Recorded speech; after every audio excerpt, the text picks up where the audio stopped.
دلدار پاکستان کی pod cost میں شہزادی کا پیار بھرا آداب۔ پچھلے ہفتے آپ نے بات چیت سنی ڈاکٹر عادت تمنا کی بلوچستان کے بارے میں۔ اگر آپ کو شوق ہے یا آپ دلچسپی رکھتے ہیں پاکستان کے مسائل کے اوپر، بہت ضروری ہوگا کہ آج کل جو سب سے زیادہ سنگین مسئلہ ہے جو کہ ہائی لائٹ ہو رہا ہے، بہت سے لوگوں کو اب پتہ چل رہا ہے کہ بلوچستان میں حالات کتنے خراب ہیں۔ اگر آپ کوئی پرانے انٹرویو سنیں، اخباروں میں کچھ خبریں پڑھیں، تو آپ کو پتہ چلتا ہے کہ جو مسائل ہیں یہ بالکل نئے نہیں ہیں، بہت سالوں سے چلتے آ رہے ہیں۔ اور یہ جو پولیٹیشینز ہیں آتے ہیں،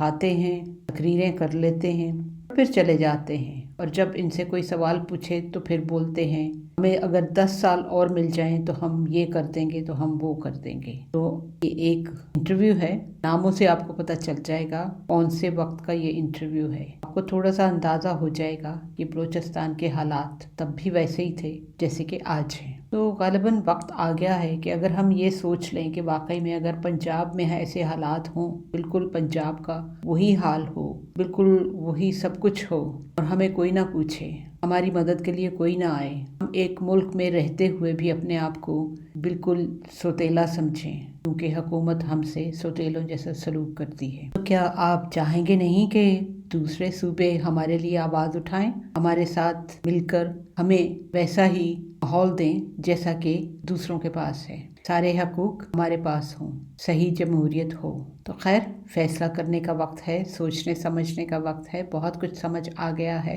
اور پھر یہ ہم سب پہ ڈیپینڈ کرتا ہے کہ ہم واقعی میں کیا کر سکتے ہیں۔ لیکن دلچسپ ضرور ہے یہ انٹرویو، ضرور سنیے۔ وہیں سے شروع کرتے ہیں جہاں پر بات ختم ہوئی تھی پچھلے ہفتے۔ یہ ہیں ڈاکٹر عادت تمنا مرحوم، جو کہ فورن افیئرز میں پورا عبور رکھتے تھے اور پاکستان کے حالات پر بھی۔ بلوچستان کا جو قبائلی سٹرکچر ہے وہ اس قدر قدیم اور اس قدر آرکیک ہے کہ اس میں اگر کوئی تبدیلی لائی جائے گی تو سرداری نظام جو ہے اس کو زک پہنچے گی، اور وہاں ایک اس طرح کی تبدیلی آئے گی کہ وہ قبائلی نظام سے نکل کر ایک ماڈرن انڈسٹریلائز نظام میں داخل ہوں گے۔ اس کے نتیجے میں وہاں کا سرداری نظام جو ہے وہ ٹوٹ پھوٹ کا شکار ہوگا۔ ایک بہت بڑی جو ہے وجہ کہ بھگتی سردار اکبر بھگتی اور دوسرے قبائلی سردار جو ہیں وہ پاکستانی گورنمنٹ کی وہ تمام موومنٹس جو وہاں وہ ڈیولپمنٹ کے لیے شروع کر چکے ہیں اس کو رجسٹ کر رہے ہیں۔ تو کہنا یہ چاہیے کہ ایک طرح سے ایک عالمگیر جو سیاسی دباؤ پڑ رہا ہے ہمارے علاقے میں مستقبل کی معاشیات کو تبدیل کرنے کے سلسلے میں اور امپروو کرنے کے سلسلے میں، اس میں بلوچستان بھی شامل ہے، اور اسی وجہ سے وہاں ایک بہت بڑے پیمانے پر سیاسی کشمکش کا آغاز ہو گیا، جو کہ تاریخ میں ہمیشہ ہوتا ہے کہ جب کوئی قائم شدہ سیاسی اور سماجی نظام تبدیلی کا سامنا کرتا ہے تو اس کے جو پرانے ہوتے ہیں لوگ ماننے والے، اس کو چلانے والے، وہ ریزسٹ کرتے ہیں، اور یہی صورتحال بلوچستان میں ہے۔ اور اس میں اکثر مسلح تصادم کی کیفیت بھی آتی ہے، لیکن اگر دونوں پارٹیز ایجوکیٹڈ طریقے سے، ویل انفارم طریقے سے حالات کو سمجھنے اور نیگوشیٹ کر کے میوچل کوآپریشن کی طرف بڑھیں اور ون ون سچویشن کی طرف آئیں، تو پھر مسلح تصادم کا جو خطرہ ہے وہ منیمائز ہو جاتا ہے، اور ایک میوچل ڈیولپمنٹ کی اور بینیفیشری ریلیشن شپ جو ہے وہ ڈیولپ ہوتی ہے۔ میرا خیال ہے کہ پاکستانی نظام میں ابھی تک وہ صورتحال پیدا نہیں ہوئی سیاسی نظام میں کہ دونوں پارٹیز ایک ٹیبل پر بیٹھ کر نیگوشیشنز کے ذریعے ہی معاملات کو طے کر لیں، اگرچہ بالآخر they have to go back to the negotiation table and decide things there، لیکن ابھی بیچ کا جو درمیانی وقفہ ہے مجھے لگتا ہے کہ اس میں تناؤ کی اور تصادم کی کیفیت کچھ عرصہ اور چلے گی۔ تو ابھی آپ نے جو نیچرل ریسورسز کی بات کی، جیسے گیس کا نام لیا، تو اس کے بارے میں بھی اب جو خبریں آ رہی ہیں، ایک بڑی وہ آپٹمسٹک ٹائپ کی خبریں آ رہی ہیں کہ بلوچستان کے حالات بہت بہتر ہو جائیں گے، تو کیا یہ کہنا فیئر ہوگا کہ یہ جو کشمکش ہے مورلیس اس چیز کی بھی بنیاد ہے؟ جی ہاں، بالکل۔ اب یہ سمجھیے کہ جب یہ گوادر کی سی پورٹ بنائی جا رہی ہے تو اس کے ساتھ ہی ساتھ بلوچستان کا انفراسٹرکچر بھی تبدیل کیا جا رہا ہے۔ مثلا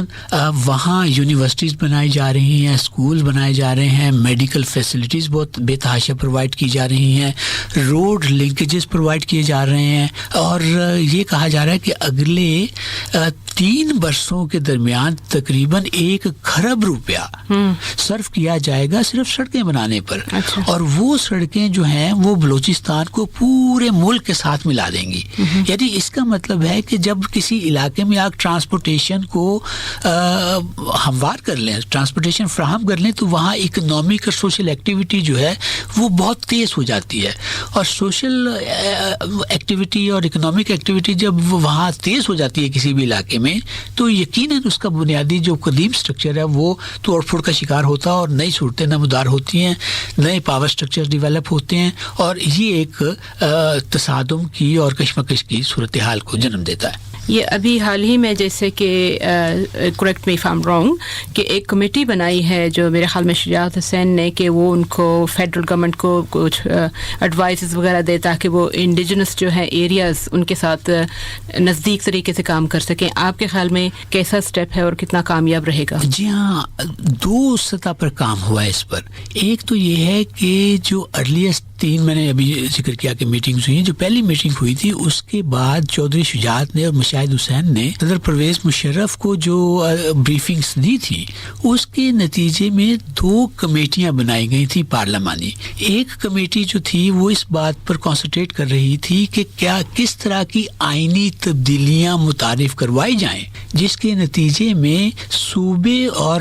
وفاق کے درمیان اختیارات کی تقسیم کو اثر نو دیکھا جائے, اور اس کے نتیجے میں صوبوں کو مزید اختیارات دیے جائیں تاکہ وہ اپنے مقامی مسائل کو حل کرنے میں زیادہ ایکٹیولی پارٹیسپیٹ کریں. یہ ایک نہایت مثبت صورتحال ہے. دوسری یہ تھی کہ کس طرح سے مقامی سرداروں کے ساتھ نیگوشیٹ کر کے بیسک جو پاور سٹرکچر ہے اس کو ہینڈل کیا جائے. لیکن پرابلمٹک صورتحال یہ ہوئی ہے کہ دونوں کمیٹیاں جو ہیں وہ ابھی تک اپنے حتمی جو کہنی چاہیے سفارشات ریکمنڈیشنز وہ فراہم نہیں کر سکی. یہ شاید کوئی بیوروکریٹک سٹرکچر بیچ میں کام کر رہا ہے کہ بجائے کہ بہت کوئکلی اس کو ریزالو کرنے کی کوشش کی جائے, اس کو بہت سلو ڈاؤن کر دیا گیا ہے, اور نتائج اس کے چونکہ ابھی تک سفارشات ہی پیش نہیں ہوئی تو ان پر عمل کرنے کی صورتحال ہی نہیں پیدا ہوئی. اس اعتبار سے ایک پرابلم ہوئی ہے. اچھا, دوسرا یہ ہوا ہے کہ تیسری میٹنگ کے بعد یا تیسری میٹنگ کے دوران ہی سردار اکبر بھگٹی اور چودھری شجاعت اور مشاہد حسین کے درمیان نیگوسیشنز کے نتیجے میں ایک ایسی 3 رکنی کمیٹی بنائی گئی ہے جو کہ اس صورتحال کا جائزہ لے گی کہ ابھی جو مسلح تصادم ہوا ہے بھگٹی قبیلے کے مسلح لوگوں کے ساتھ فوج کا, اور اس میں خاصے لوگ مارے گئے ہیں, تو اس کو کس طرح سے ریزالو کیا جائے, کیونکہ کشیدگی باقی ہے اور آئے دن وہاں سڑکوں کے بلاکیج ہو رہے ہیں, ٹریفک جام ہو جاتی ہے. بے تحاشا لوگ جو ہیں ایک بہت بڑے ملٹری ایکشن کے خوف سے قبائل جو اکبر بھگٹی کے قبائل کے لوگ ہیں, قبیلے کے لوگ ہیں, وہ اپنی فیملیز کو لے کے وہاں سے موو آؤٹ کر گئے. پھر وہ کچھ واپس آ رہے ہیں, لیکن اس کے ساتھ ہی ساتھ چونکہ ملک میں ایک MMA کی پولیٹیکل جو ہڑتال چل رہی ہے, اس کے نتیجے میں بلوچستان کی چھوٹی پولیٹیکل پارٹیاں بھی اس میں انٹر ہو کے تو صورتحال کو مزید کشیدہ کر رہی ہیں. تو ابھی تک کوئی ایسی کلیئر کٹ افہام و تفہیم کی صورتحال سامنے نہیں آئی. لیکن ایک بات کہی جا سکتی ہے کہ تمام جو انوالو پارٹیز ہیں وہ سپرفیشلی یعنی آن میڈیا یہ کہہ رہی ہیں کہ ہم ان معاملات کو نیگوسیشنز کے ذریعے طے کرنے کے لیے تیار ہیں. دیکھنا یہ ہوگا آنے والے دنوں میں کہ ان کے ان بیانات میں کس قدر سچائی ہے اور کس قدر وفاقی حکومت اور مقامی جو سردار ہیں وہ میوچولی کوآپریٹ کرنے کے لیے تیار ہیں. اسی پوائنٹ کے اوپر ایک آخر میں مختصر سا جواب آپ سے چاہیے ہوگا کہ آپ نے ریفرنس دیا بلوچستان کو WA کے ساتھ, تو یہ بتائیے کہ جیسے کہ یہاں پہ تو جو نظام ہے اسٹیٹس کا اپنا اپنا نظام ہے, لیکن ایک بیک بون اسٹرکچر جو ہے فیڈرل گورنمنٹ کا وہ تو ایک ہی ہے. تو کیا ہم امید کر سکتے ہیں کہ پاکستان اس سچویشن میں ہوگا یا شاید آئندہ انڈیپینڈنس کی لہر بھی چلے گی وہاں پہ؟ یہ بہت ہی سینٹرل سوال ہے. جس صورتحال کا ہم ذکر کر رہے ہیں اس سے متعلق ایک بہت ہی ریلیونٹ اور سگنیفیکنٹ سوال ہے. مغربی جمہوریتوں میں بڑی حد تک اسٹیٹس یعنی جو ہیں اسٹیٹس اور جو فیڈرل گورنمنٹ ہے ان کے درمیان اختیارات کی تقسیم کے معاملے معاملات سیٹل ہو چکے ہیں، جبکہ پاکستان جیسے ملکوں میں اور خاص طور پر پاکستان میں جو سینٹرل گورنمنٹس ہیں ان کی ابھی تک کوشش یہی رہی ہے کہ وہ اقتدار کو زیادہ سے زیادہ اختیارات کو اپنے ہاتھ میں رکھیں اور صوبوں کو سینٹر سے کنٹرول کریں، اور یہ پوری پاکستان کی تاریخ کا ایک سیاسی کشمکش کا ایک موضوع رہا ہے اور ابھی بھی یہی ہو رہا ہے۔ میں یہ سمجھتا ہوں کہ اس کی طرف ابھی جو ہم نے ذکر کیا تھا کہ کمیٹی، پارلیمنٹری کمیٹی بنی ہے جو صوبوں اور مرکز کے درمیان اختیارات کے توازن کا جائزہ لے، تو اگر وہ کمیٹی تجاویز پیش کرتی ہے اور پھر اس کے بعد گورنمنٹ ان پر عمل درآمد کرتی ہے تو ایک تبدیلی کی صورتحال پیدا ہو سکتی ہے۔ لیکن ہمیں دیکھنا یہ چاہیے کہ پاکستان اپنی سیاسی تاریخ کے کن مراحل میں اس وقت سفر کر رہا ہے، اس کا جائزہ لیتے ہوئے محسوس ہوتا ہے کہ یہ کام بہت جلدی ہونے والا نہیں ہے، لیکن ہم سب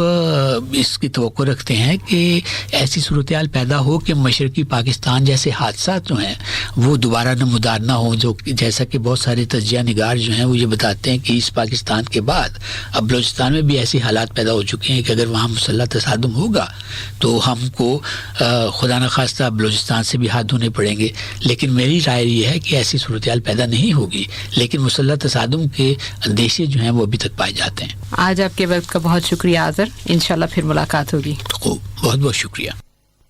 امید ہے آپ کو بلوچستان پر یہ بات چیت پسند آئی ہوگی۔ انشاءاللہ اگلے ہفتے آپ سے پھر ملاقات ہوگی۔ جانے سے پہلے آج کی بات، جو لوگ برے کام کر گزریں پھر ان کے بعد توبہ کر لیں اور ایمان لے آئیں تو تمہارا رب اس توبہ کے بعد ان کے لیے بہت بخشنے والا ہے، بڑا مہربان ہے۔ ہمارا ای میل ایڈریس ہے dildarpakistan@hotmail.com۔ Until next time, take care, God bless, اللہ حافظ۔